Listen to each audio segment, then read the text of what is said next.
There has been a controversy with the new Game & Watch lately. It involved a prominent hardware hacker/security researcher named Smackstashing who made videos documenting his adventures and getting custom code to work on Nintendo's handheld microconsole.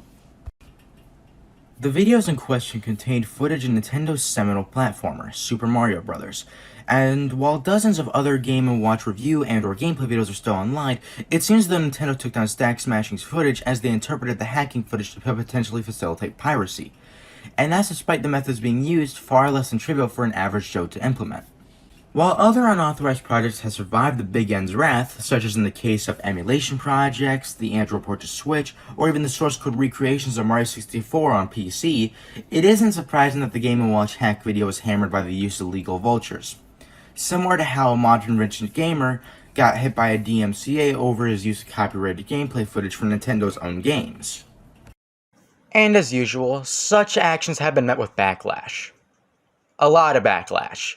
Gamers would go up in arms, making various rants and memes about the Japanese gaming giant has made a Gestapo of themselves, perhaps even more than Disney and Apple combined, given the latter of the two histories legal and extra-legal bullying. But is this justified? Aren't they becoming aware of the negative publicity being detrimental to their reputation? But first, a little background. Nintendo started off as a manufacturer of playing cards called Harufuda in the early 20th century, as well as Western style of playing cards, both of which are still being printed to this day, sometimes featuring their mascots such as Mario. They've since diversified, even going so far as to run a taxi service and a chain of steamy love hotels, which is ironic for fairly obvious reasons. The 1970s was a pivotal period in the company's history, as this is when their toys, some invented by Gunpei Yokoi, became a hit among youngsters and the young at heart. They went on to release electromechanical arcade games, and with the color TV game, the rest is history. Asia has always been a piracy hotspot, with countless firms and small-time operations bootlegging games and other digital media, no thanks to lax copyright laws.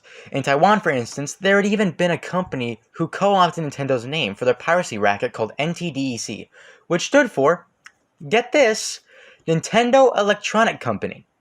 NTDC ceased operations following a successful trademark lawsuit. And alongside Nintendo's successful track record when it comes to litigation, namely their suit versus Universal Studios on whether Donkey Kong was infringing on Kong, as well as Tengen 10 NES suit, this perhaps gave them some legal muscle for them to go after whoever stands in their way.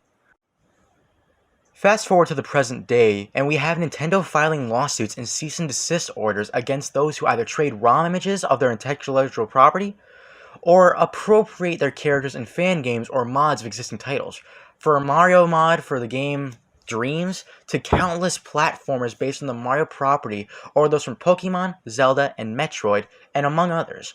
Nintendo has no mercy towards them, a stark contrast and generally lenient stance most developers like Valve and Sega, both of which do not mind their characters being used by fans so long as they are within reason. Microsoft even laid out rules for those interested in making fan content for Halo and other games, provided within legal boundaries. Nintendo simply flat out refuses to do such things, even in good faith, actions as their use of their properties by content creators to document or illustrate something, especially if it involves the Big N, is uneasy about such modding or homebrew. And that's despite previous legal precedent deeming gameplay images and footage by third parties as fair use, most notably the lawsuit by Sony against a small company named Bleem, who developed a commercial emulator which was capable of running PlayStation games. Sony contended that this was unfair competition and cited Bleem's use of PS1 screenshots as an illegal move. The courts ruled in favor of Bleem as the images in question were used in comparative purposes, similar to how consumer products in themselves as superior to their competitors. Not to mention that no proprietary code from Sony was used, the hardware implemented independently.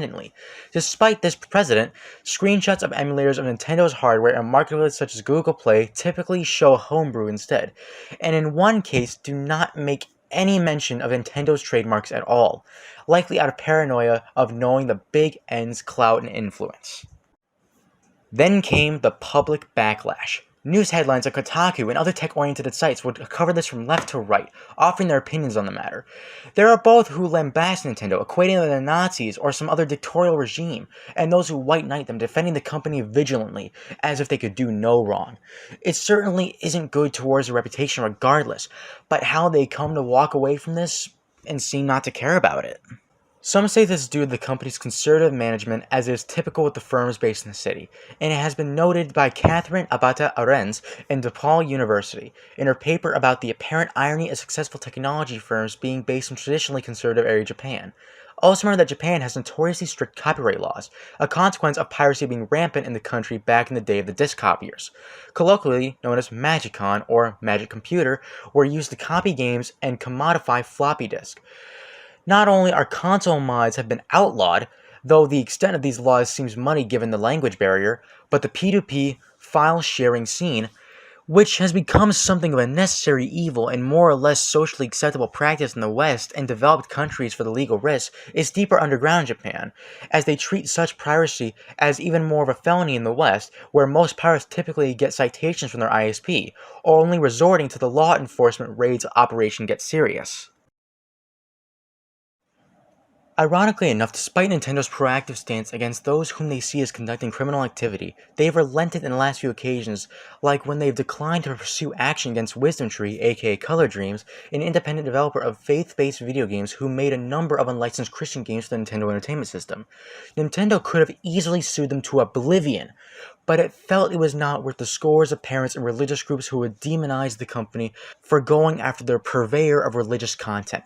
To add an even more ironic twist, most of the key people behind Wisdom Tree were either atheists or simply irreligious, while some staffers did moonlight as a Sunday school teacher and proposal-making Christian games to reach out to spread the gospel to children.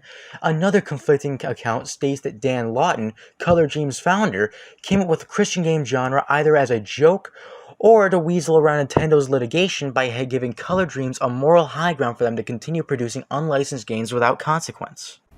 Nintendo clearly has not heard of the Streisand effect, wherein any effort to suppress or take down something online only leads to the content being suppressed or spreading even further. For example, when Super Mario 64 received source ports to various platforms such as Windows and Linux, Nintendo took umbrage and filed suits left and right against those trafficking the game. Sure, they do have right to file the suit as it is their property, and their legal right to do so. But is it all worth the trouble when mirrors of the unofficial port sprout like mushrooms? I, the narrator, Beef-Jerky Productions, own a copy of one of these PC ports.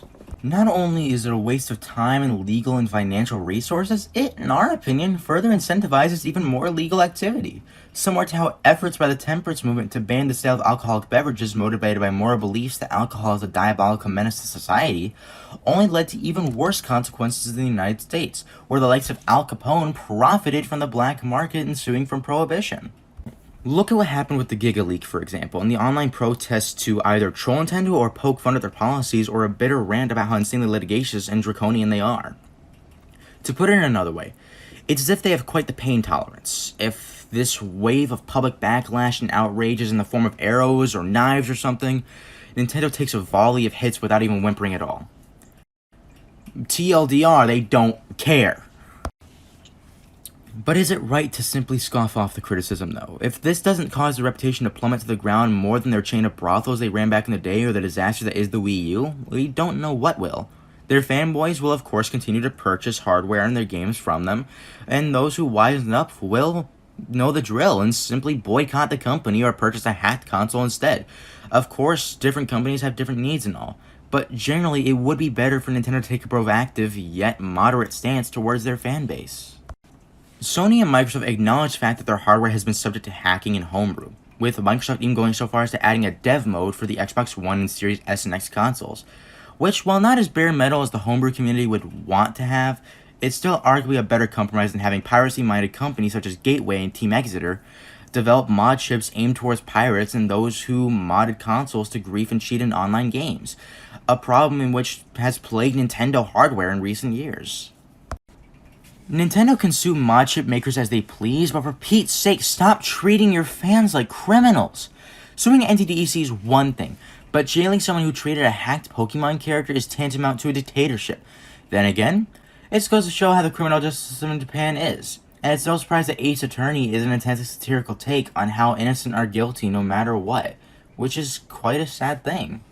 Still, Nintendo should remember that it is and always will be catering to a Western audience in the internet and social media age, as what Sega has always kept in mind even when their hardware business crashed and burned due to a number of mistakes they made in the 90s. Sega can and will file the cease and desist if need be, but it's always within reason. They did not want to risk damaging their reputation even further just for a petty objection over a fan game. In regards to videos and fan content, most if not all studios have, except for Nintendo, while acknowledging blurry copyright aspects of third-party gameplay footage and fan games, have either approved or even encouraged such stuff and profiting from it, knowing that it generates buzz and serves as free advertising, even to the point of hiring people who made such content, such as with the case of Sonic Mania. Rockstar even reprimanded their parent company Take-Two Interactive for sending a cease and desist to Open4, a suite of modding tools for Rage Engine-powered Grand Theft Auto games, knowing how modifications for Grand Theft Auto ensured the series' popularity. Is Nintendo really too numb or drunk in sake to realize that? In that case, their Super Mario Maker series, which has been said to have been inspired by ROM hacks and level editors for classic Mario titles, would be interpreted as a pretentious move by them. And the irony is not lost or the fact that Nintendo's mindshare was built on piracy and bootlegging, which is why Mario is a household name even in developing countries, where Nintendo either has next to no market presence, or if they do sell consoles to a particular country, it's usually that the legitimate Nintendo stuff is far out of financial reach for most people, leading them to offer less expensive bootleg hardware and software instead. This includes ones such as Russia's Dendy, who interestingly enough secured a deal with Nintendo themselves to sell legit Nintendo hardware in the Commonwealth of Independent States, which includes the likes of Kazakhstan and Kyrgyzstan, and the ones of Biomicrogenius, Subor, BBK Electronics, later known for their smartphones under the Oppo, Vivo, Realme, OnePlus brands. Not to mention that, as Nintendo hates to admit it, and that the real line of piracy is really murky, it is still through piracy that the pieces of history are preserved through posterity's sake. Sure, Super Mario Bros. 1 has been re-released ad nauseum, but certain other titles aren't. Case in point, the film starring silent-era child actress Baby Peggy, later known as Diana Sarah Carey.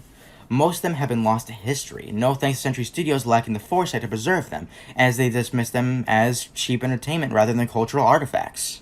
Ironically enough, it was through theaters outside of the United States who did what amounted to piracy as they flat-out refused to return the film reels back to Century for disposal, that Baby Peggy's films were saved from being left to burn, either accidentally or on purpose.